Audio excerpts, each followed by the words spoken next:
been working on editing a video and I've taken footage and I just didn't like my explanation. So I'm going to try to explain everything again from over by where I've stacked my current logs and where I'm going to stack the rest of my logs when I finish. Panning across where they are there, you can kind of see them. I'm down in a very humid spot. It's very moist. During the winter time, water kind of sheets across to there. So I'm picking a place that is an intentionally high humidity.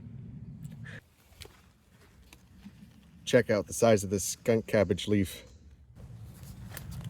The skunk cabbage is starting to grow and it can get pretty big. But I guess that's not why you're here. Many of you know that I've tried mushroom logs in the past, and I did so with varying success. My logs were able to grow mushrooms, but they didn't grow quite the way I expected, and they were very sporadic. So the whole experiment has led me on a quest to learn a lot more about growing mushrooms over here, especially in our part of Western Washington. And I've learned a great deal. Most of what I've been putting into practice this time around comes from Washington State University. They've been running a bunch of shiitake mushroom growing trials, and they've learned quite a bit, and they've shared some stuff over email. They've got a website, and I've been to a couple of their seminars now. What I did this spring and what I'm going to show you through this video is a process I learned from them. It's not something that is tried by me, and I'm not entirely sure of my success, but I'm going to see, or I've already seen some things that I've done wrong in the past, and I'm making those changes this time around. So the process is about the same. You take your spawn, you inoculate logs, you keep them humid at the right humidity, and you encourage them to grow. You watch for the correct fruiting temperatures, and you collect the mushrooms when they fruit. This time around, what I've learned is, well, I should explain. Last time, I did all the inoculating, and I stood them up in racks, kind of log cabin style. And they didn't fruit out the way that I expected, and I have learned that what I did wrong was I didn't necessarily keep them at the right humidity during the phase where they kind of, take over the log. As the mycelium grows through the log needs to remain the correct humidity. It has to have the right amount of water, just like plants. And Washington State University has learned through their trials that if you stack the logs tightly together and you cover them with some sort of fabric, what do they use? They use that fabric that you use on gardens to block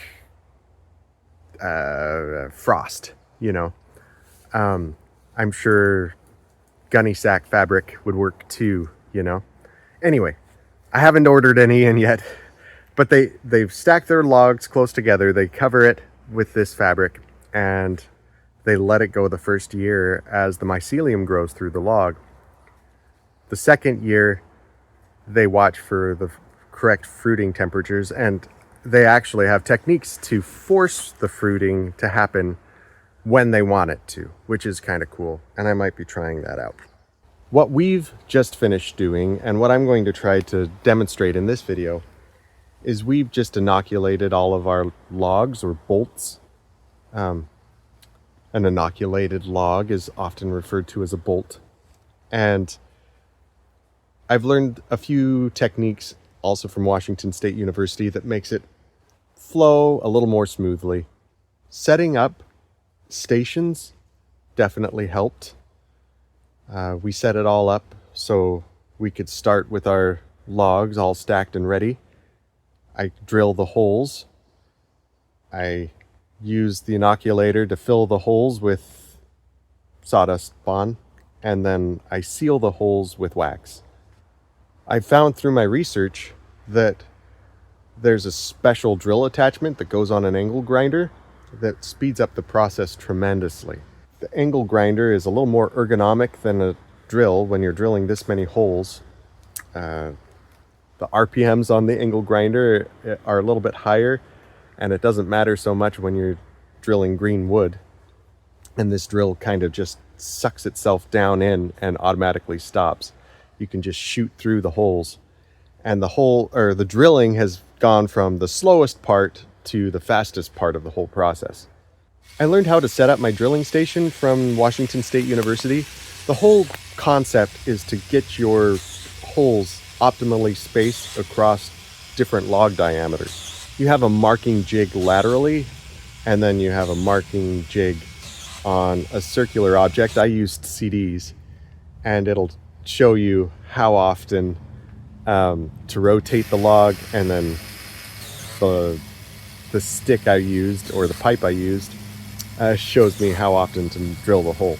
So you rotate till the mark on the CD is straight up, you go across, you hit all the black marks, you rotate again to the next spot on the CD, the mark is pointing straight up, you hit all the red marks across the pipe, and you should have your log, or you have your holes on your log in a diamond pattern somewhere around 2 inches apart.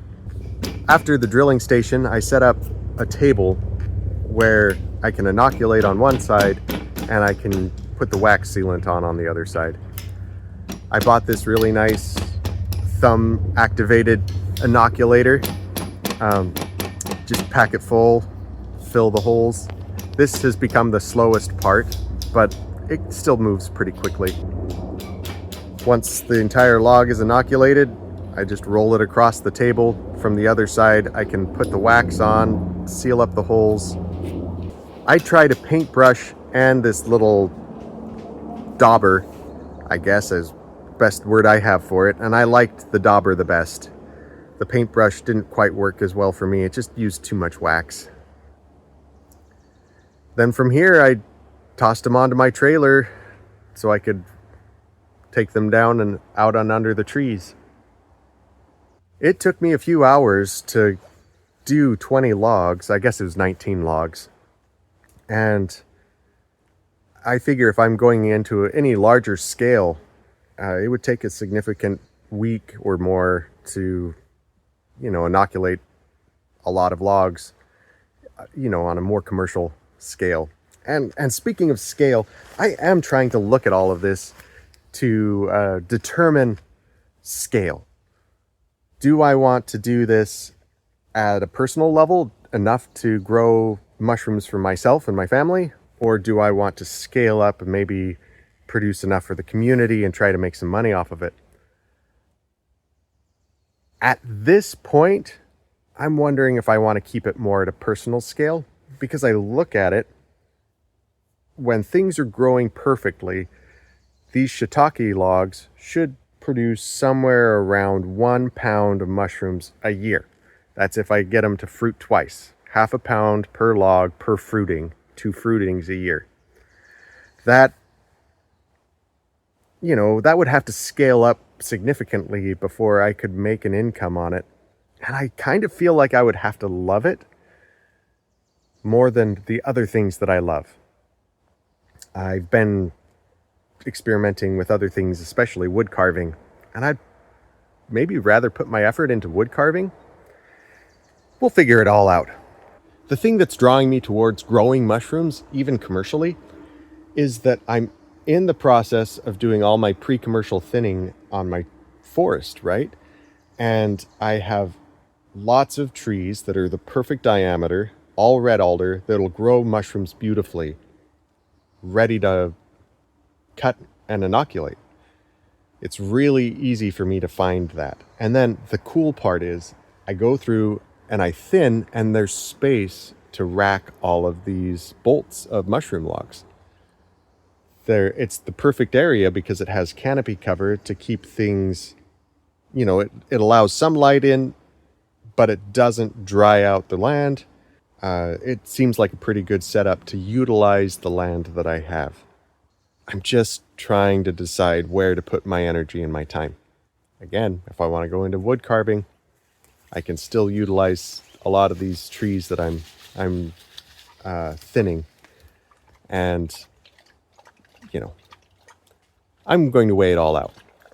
But you guys have been requesting this video. I'm really glad to share what's going on. I'm going to try to bring you all along for when things start to fruit, and I can show you how things are going that direction, yields and so on and so forth.